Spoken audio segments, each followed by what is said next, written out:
Thank you, everybody, for being here. I hope your new year is off to a good start.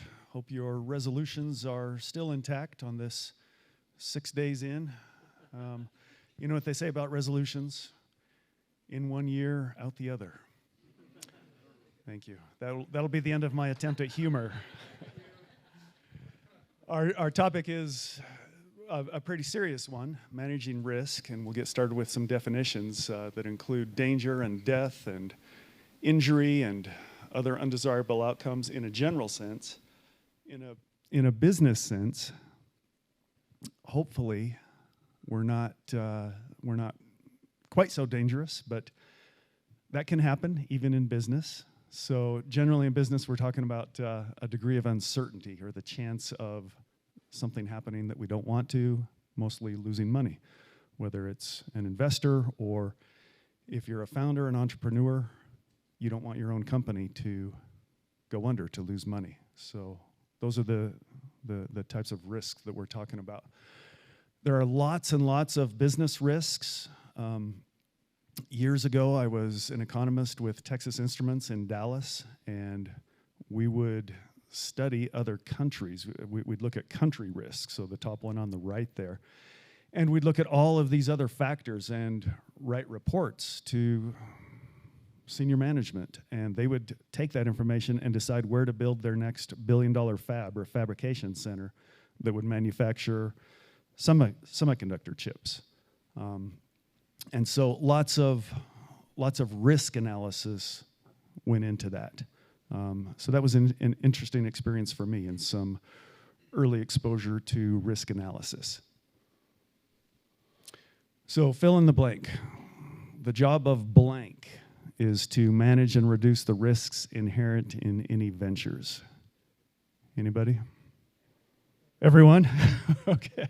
Yeah, you jumped ahead of me a little bit there, Seth. But yeah, I thought you would say an entrepreneur or a founder or a CEO, but it's everyone's risk. And you could even fill in that blank with the job of a mother, the job of a father is to manage and reduce risk for their venture, their family. So yeah, definitely applies to all of us. And if you are an entrepreneur, if you're starting a business, you should know that investors don't look for risk-free investments. That's called a money market or cash or under your mattress or whatever.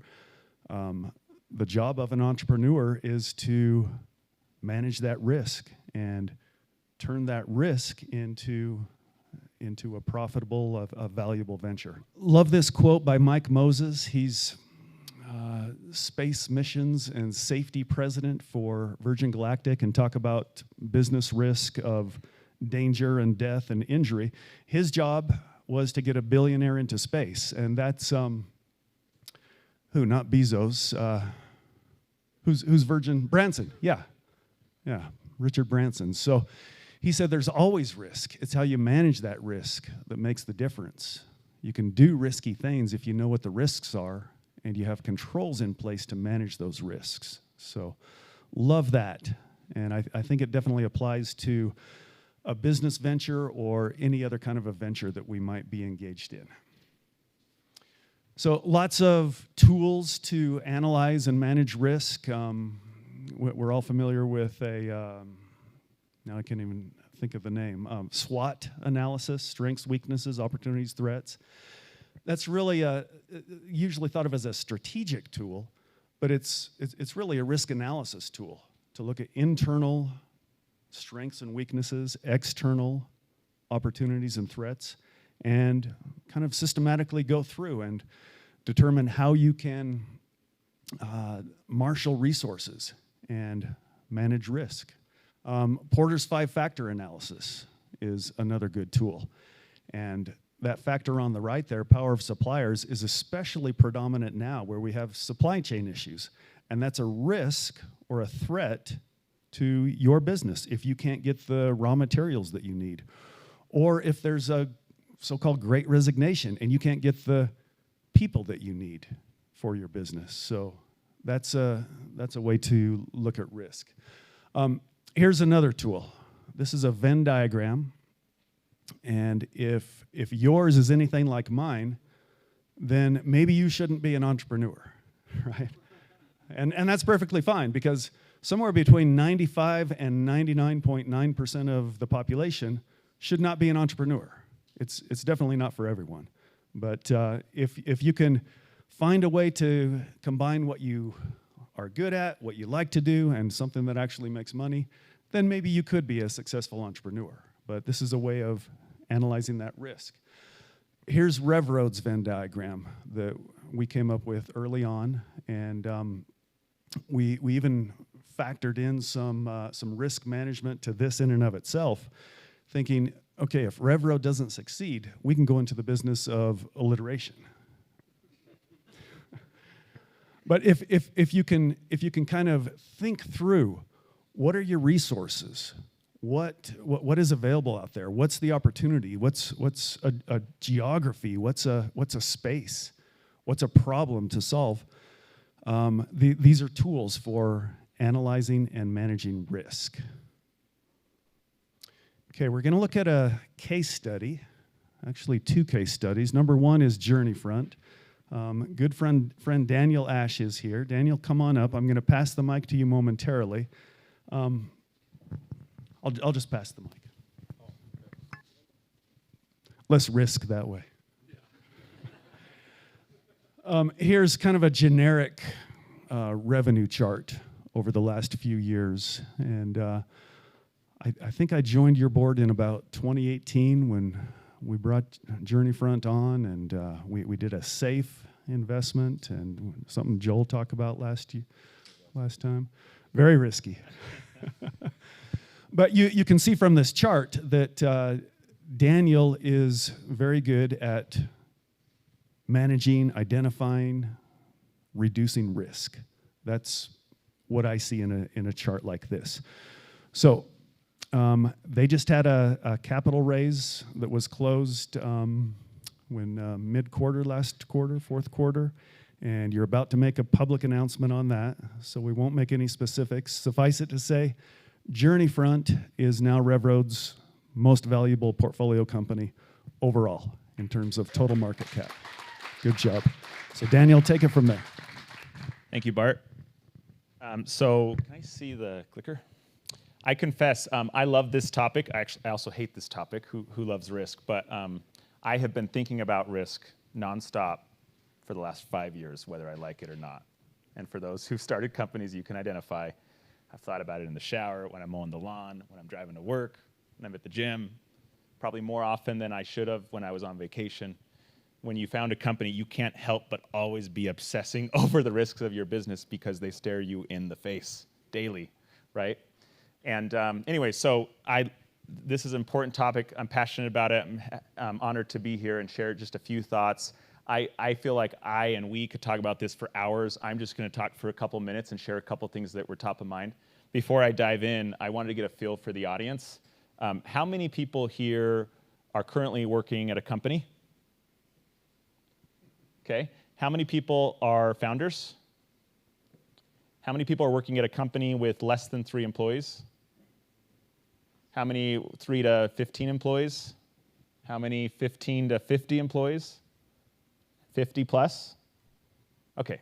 All right. So vast majority are under 50, under 30 even, under 20. So a lot of people working at startups or at least small businesses. So you will know this topic really well.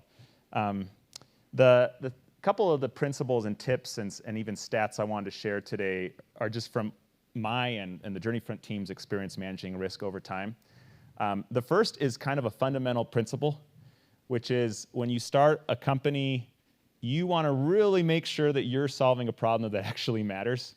I assure you it will not be a fun experience if you are solving a problem that doesn't matter. Now, it doesn't have to matter to everyone, but it has to at least matter sufficiently to some people or a lot to everyone.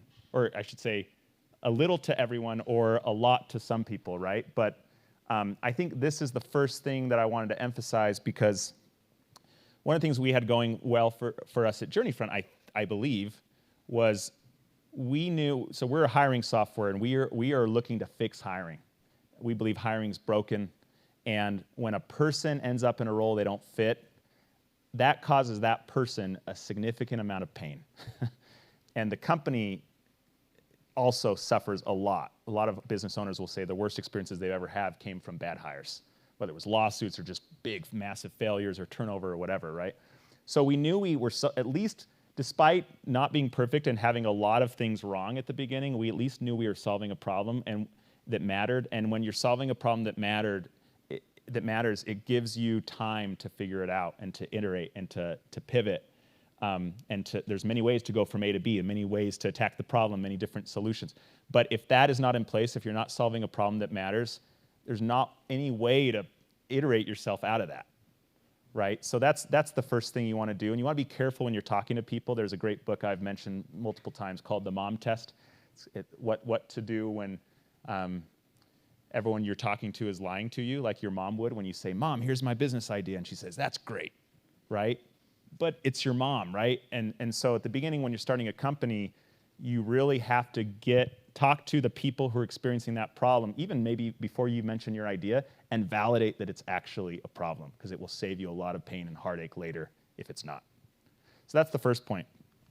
The earlier you are in your business, the more likely you are wrong about something, guaranteed. Probably lots of things. I was probably wrong about 1,000 things when we started Journeyfront. It's just inevitable. And every one of those things that are wrong, some of them aren't necessarily going to kill you. Some of them don't represent risk, but many of them do.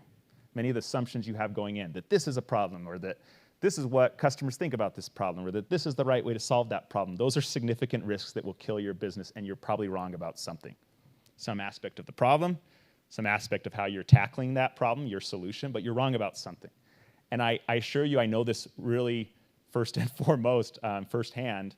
You know, in the early days of Journeyfront, when we started, we were really optimistic, and you know, you always look back and think, oh, wow, I was more naive than I realized.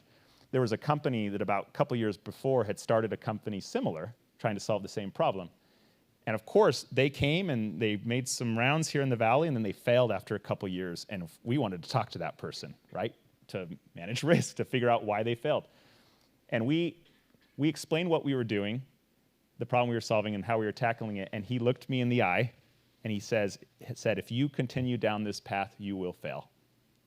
That's a scary thing to hear as an entrepreneur, right? In 2019, we were lucky enough to make it to the final round of Silicon Slopes, which means us and a few other RevRoad portfolios made it on stage, got a pitch to Eric, CEO of Podium, and Josh James, and a few other people. And I remember in the Q&A, Josh James looked at me after I was done with my 5 to 10 minute pitch. There's probably, I don't know, a couple thousand people in the audience. And he said, Nobel Prize winners have failed at this. What makes you smarter than them? Quite a question to get on stage, right? I do not think I'm smarter than Nobel Prize winners, to be clear. There's different ways to handle this. You will probably experience stories like this, hopefully not as dramatic and not as public, but you'll experience this from people. The wrong way is to take what they say and say, all right, I'm done, I'm gonna give up. That's the wrong way. Also the wrong way is to say, they're right, or excuse me, they're wrong, I'm gonna keep going, because what do they know, right? Those are both the wrong ways to do it. The right way is to find truth in what they're saying, and we'll talk about that here in a second. An interesting stat when it comes to figuring out what you're wrong about in the early days. This was done by an accelerator of Samsung Ventures. They called it the Open Innovation Center a couple years. They looked at all their portfolios over many years, and they found that the average successful startup pivoted 7 times before its Series A. 7 times before just its Series A. I mean, usually the pivots happen less often over time because hopefully you figured it out. But 7 times. So if you're an early startup founder and you have not pivoted, probability-wise, you were likely wrong. If you've not pivoted at least once or twice or 3 times, there's a good chance that you still have some more pivots to go. I went and looked back, and Journeyfront pivoted to get to product market fit at least 4 times. And you could also argue that we had at least 3, if not 4, go-to-market pivots, where we wasn't about the product and how we were solving, but how we were messaging. We had to pivot how we were messaging. So our number is at least 8, probably, right? So you're gonna have to pivot along the way, and you don't wanna get stuck in your ways and just double down. Grit is a part of the process, but that's one of the things an entrepreneur has to be really good at, is like managing your confidence, your emotional sanity, your belief, while taking a step back and not having that founder bias and believing so strongly that you avoid all the signs around you of you being on the wrong track. So the main thing I would recommend is know the assumptions in your business that, if wrong, will kill you. Every business has some. Identify your rats. It's an acronym used by a lot in the startup ecosystem. Riskiest assumption tests. There are assumptions that, if wrong, will kill your business, and there's ways to validate those assumptions, right? When we sold our first customer, we hadn't even built the product, but I was talking to customers and learning how to sell, and I kept hearing people say, yeah, this is great. But I didn't have anything to sell, but I had to know the riskiest assumption was people will not buy this. So I said, will you buy this? And they said yes. Many would say yes. And I said, all right, great. How much? Like, will you write a check right now? And they're like, well, it's not ready. I'm like, well, yeah, when it's ready, will you write a check right now so that when it's ready, you'll buy it? And this was a small company, and they said, well, we're a small business. Once you ask for a check, the truth starts coming out. And I said, all right, $10 a month. Will you write a check for $10 a month? And they said yes. They churned a year in, but that allowed us to learn in the meantime. They weren't a target customer. They were a 10-person company, but that's the type of ways you have to validate these assumptions. When we were pretty far along in 2018, things just weren't, we had some churn, like we weren't, it was really hard to see success with companies. And we actually made a list in our office, in our small office, there's 4 of us on the team, of all the assumptions of our business, and those that we had validated and those that we had not yet validated. And there were a lot that were not yet validated. And furthermore, there were a lot that our product, if those are true, our product would not solve that problem or would not be successful in the market. And we rebuilt the entire software in 2018. And the analogy I used with our team was, it literally, and I was selling an old clunky product that was no longer getting supported, fixing bugs and stuff, while I stalled for our team to build the entire new code base, everything. And it felt like we were in a leaking boat and building the new boat, and we stepped off onto the new boat right as the other boat went down. That's literally what it felt like, which is very much risk. But that was the right call for the business, and it's that move that made us not only survive, but eventually thrive. If we had not done that, we would also be looking another entrepreneur in the face and say, if you continue down this path, you will fail. So everyone should be doing that. And the last principle is listen.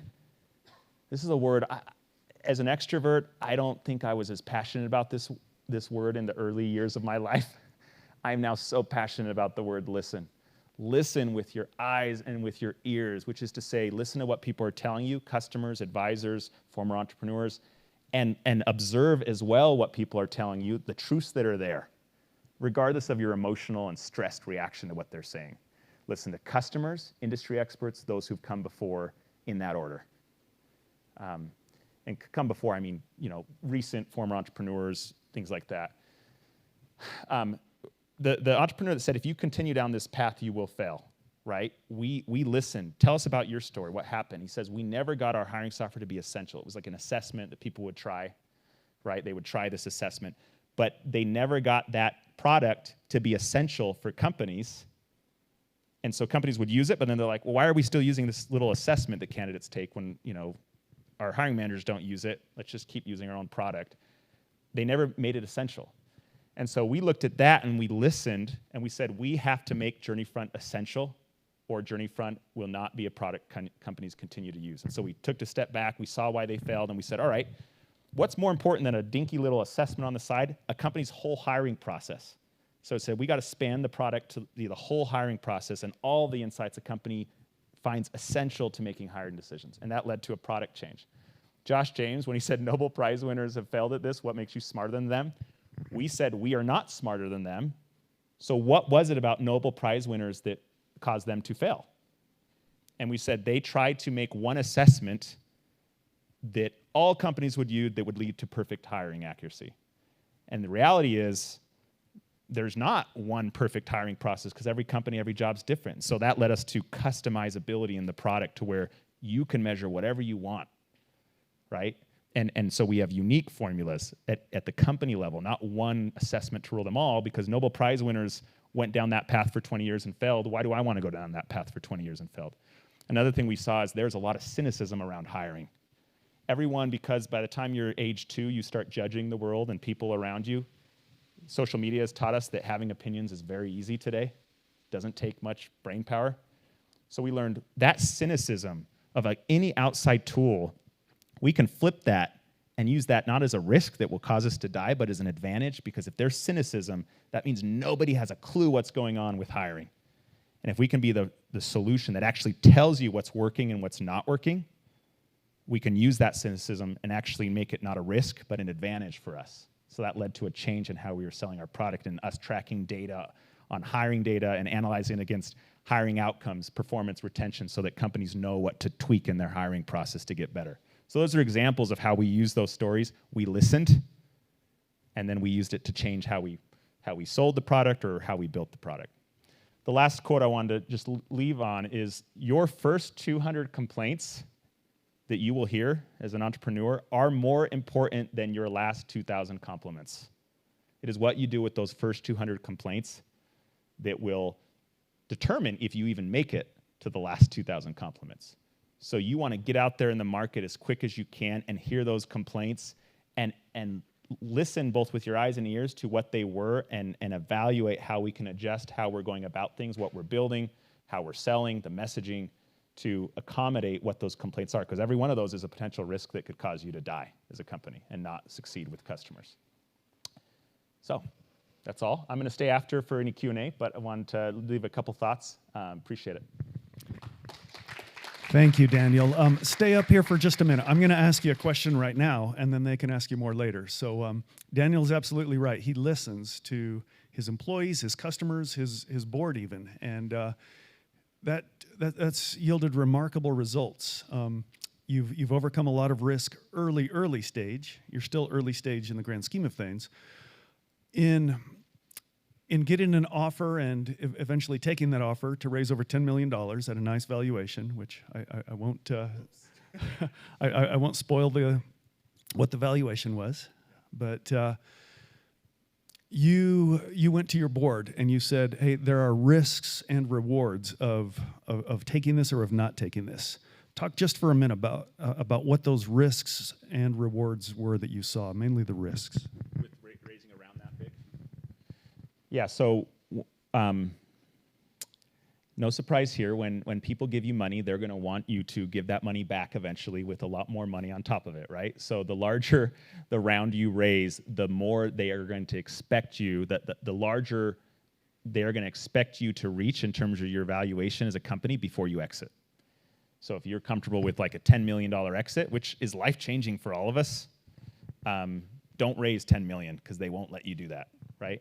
So one of the risks was we knew, all right, this is signing us up for several years, and we're not just going to be able to turn this around and sell it in 6 months. And so we had to really be okay with the fact that we want to do this. Like, we want to solve this problem. It's a big problem in a big way. We want to go for it. So that was kind of one of the reasons. Another, though, that's on the opposite side that's actually good for an entrepreneur is one of the main reasons startups fail is no market. You're not solving a problem that matters, right? You never get to product market fit because there's never a market for the product because it's not solving a problem that matters. But another is that they run out of money, right? It's like in the top 5 common reasons companies fail, probably 2 or 3, I'm guessing, is that you run out of money. And so raising a larger amount does give you time to actually, fight another day and actually a couple years, and gives you more time to to the analogy of, building a company is like jumping off a cliff and trying to build a plane on your way down, right? It gives you more time before you hit the ground, and it gives you more resources to build the plane, right? So as long as we're okay with the risks of the expectations and us potentially spending it too fast, which, if you're disciplined, you're in control of, we ultimately were fine with that risk for the upside. Great, thank you very much. So we'll have more time with Daniel in Q&A. I'm just going to run through a couple more slides here on our topic. Another tool to look at risk management. We're just going to focus on this one in the upper right, risk mitigation. 4 principles here of risk mitigation. You can accept the risk, you can try to avoid it, you can transfer it to someone else, or you can reduce it in a number of different ways. So risk acceptance, here's an example. This is a chart that shows early stage startup valuations, and they skyrocketed last year in 2021 after being somewhat consistent. The green bar is an average, the median is the blue bar, and if you remember your high school statistics, that means in the green bar for 2021, there were some outliers. That really most everything was staying somewhat consistent, rising a little bit, a healthy amount, but it wasn't skyrocketing. So a risk here is if you're a startup and you hear that people are getting 5x valuation, 5x on revenue, 5x what they used to be worth, whatever that 5x metric is, and you're not getting that, the risk is you'll think, well, what's wrong with me? And the answer is nothing. There were just a couple of outliers, and that's skewing the data. The risk for a startup like Journeyfront is one that I don't think you really touched upon, Daniel, but I'll just mention it here. If you take a high valuation, that sets certain expectations, and if you need to raise again, you'd better be raising at an even higher valuation next time. The kiss of death for a startup is called a down round. That can lead to a death spiral, and you want to avoid that. So that's a risk. Obviously, a risk to an investor here is as startup valuations, early stage valuations, which RevRoad primarily deals with, as those continue to go up, an investor has to pay a higher and higher price to get in, and that's an investment risk. Here are some other investment risks. You have the standard risk-reward trade-off, and if you can reduce risk while maintaining return or increase returns for the same amount of risk, saying the same thing, then you've got something, and you're probably going to be rich and famous. Look at this normal bell curve, this distribution curve. As you go to the right on risk, notice there's, generally speaking, and this phenomenon, a bell curve, occurs in so many different things in life, and it's true in startups as well. As you go to the right, you're taking on more and more risk. You haven't reached an inflection point yet, and the returns aren't being manifest. But eventually those kick in, and that's what a business is. You're getting returns for a certain amount of risk.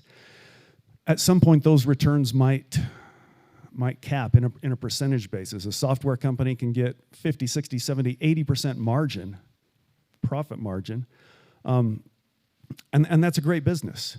But if they try to go beyond that, like at the top of the curve there, say Apple, not necessarily a software company, but somewhat, or Microsoft, or whatever company with a huge return wants even higher margins, and they take their earnings in a year and go to Vegas or buy a lottery ticket, chances are you're going to see diminishing returns for increased risk, but not increased return. So there is a theoretical limit there. This is, speaking of Nobel Prize winners, in economics, people have won Nobel Prizes for this curve, showing that it's a bit of an eye test, but on the bottom left, if you have a portfolio 100% invested in bonds, and on the top right, 100% invested in stocks, the common thought used to be was, well, there's a normal kind of risk-return trade-off here. And people named French and Fama and some others won Nobel Prizes showing through portfolio theory and diversification, you can reduce risk while increasing returns. Now, if you're a startup and you make this argument that, hey, investor, invest in my startup and it will reduce your overall risk in your portfolio while enhancing your returns, good luck with that argument. This is more portfolio theory, but the principle is still interesting there, that you can go from the bottom left, relatively safe investment portfolio, add an asset that is more risky, and you actually reduce the overall risk. So I find that concept fascinating. Or look at the top right. You can reduce your risk, give up a little bit of return, but go way down on the scale of risk. And that's a good trade-off. So risk avoidance is our next one. Here's an example, accredited investors. If you are a startup, you need to avoid anyone who is not accredited. What's an accredited investor?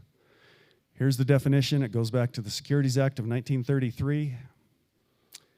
It's meant to protect small, unsophisticated investors, and the SEC just said, we don't know exactly what that means, but we're just going to define it based in, last updated in 1982, based on financial numbers.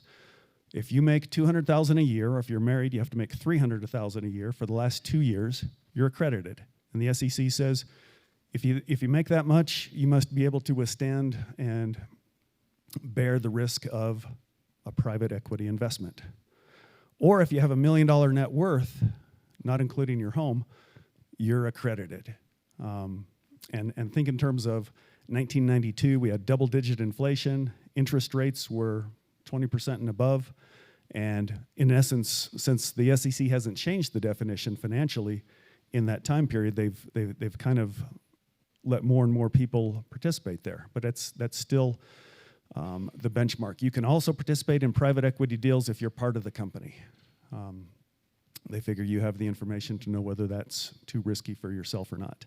The SEC did expand the definition just about a year ago to include certain certifications, professional designations like a CPA or a lawyer that maybe doesn't meet the financial test, but meets other tests. You, as a founder raising capital, will never have to do an audit of anyone that signs up to invest. Your investment documents, whether it's a SAFE or a securities purchase agreement, whatever it is, it'll have a statement in there in bold letters that says, this is not registered under the Securities Act of 1933. And basically what that means is, and then there's other language to define and say, yeah, I'm signing up that I'm an accredited investor. You don't have to check their financial statements or do an audit on their taxes. If they sign up saying that they are accredited, that will generally be good enough. But if the SEC ever finds out that you signed up your grandmother, who can barely afford to feed her cats, let alone herself, you could have some issues. So you can avoid risk by complying with and understanding that securities regulation. You can transfer risk through insurance is the most common way, various types of insurance out there. You can also disclose, which is a risk transference method. I'll give you a quick example here. RevRoad has risk disclosures that we've had in place since 2017. Here's just a few of them. Look at that last one. In 2017, we disclosed to our investors that an investment in RevRoad could be at risk of loss because of tariffs, political instability, terrorism, and pandemic, having no idea that we would nail all 4 of those.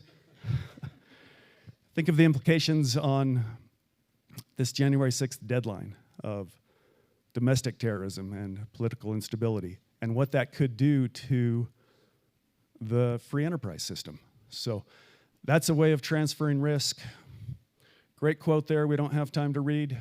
We're going to take a look at a quick additional now case to Colorado, study. And wildfires that destroyed as many as 1,000 homes and forced tens of thousands to evacuate. Satellite images show a housing development in the town of Superior. More than 100 homes were reduced to ash. Marissa Armas from our CBS Denver station KCNC is on the scene in Louisville, Colorado.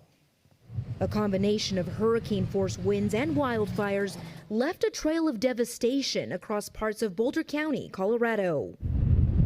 Wind gusts of more than 100 miles per hour fueled the flames, destroying everything in its path, including nearly 1,000 homes. There's ashes in the sky and fire in the ground. It's pretty scary. Okay, so that just happened last week, and usually when you're talking wildfires, you're talking about out in the forest, and a stray cabin or 2 might get burned to the ground. In this case, over 1,000 homes in a residential community were destroyed, and they had defensible space around them. They had, streets and swimming pools and all kinds of other things. Something happened that had never happened before with these winds, and it made it so that your defensible space had to be that you were far enough away from another home that you would avoid the wildfire. So new risks can crop up at any time. Last thought, it's great for a startup, it's great for any business, as Warren Buffett will teach, to have a moat, a defensible space around your business that you can defend yourself from risks of all types. And that's that can mean so many different things. And hopefully it doesn't mean that, like in Colorado now or other places, we have to redefine what wildfire risk means and probably have even greater social distancing than we've had in the past. Great quote by James Baldwin: "Not everything that is faced can be changed, but nothing can be changed until it is faced." So face your fears, face your risks, and manage them systematically. There's a way to do that. And you'll be successful as an entrepreneur, as an individual, if you can do that. So the job of us all is to manage and reduce risks. And do we have time for any Q&A? No time for Q&A. Braden, I think you're next.